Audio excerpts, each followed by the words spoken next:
Πόσο μικρή είναι η ζωή γαμό για να σου ξεπληρώσω. Και τα ευχαριστώ όλου του κόσμου δεν θα φτάνουν να σου δώσω.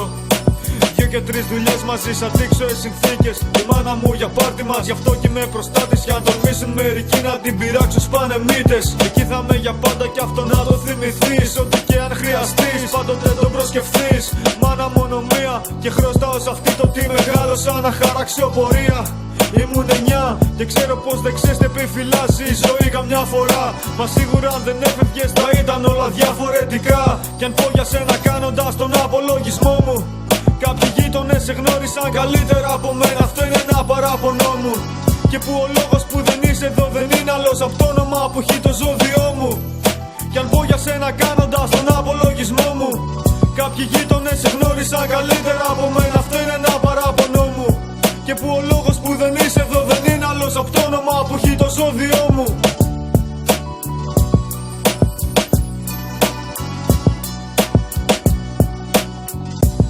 Κι ήρθε η ώρα να σου πω ένα μεγάλο ευχαριστώ που σ' είχα δίπλα μου από μικρό.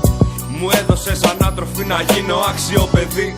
Και όχι ρε μάλι χωρίς ζωή.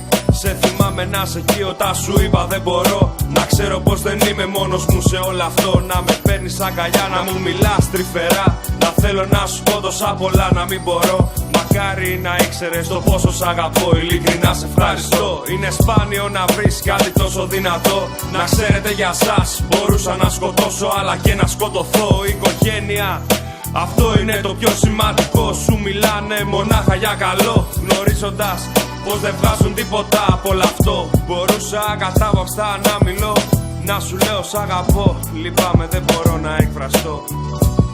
Μονάχα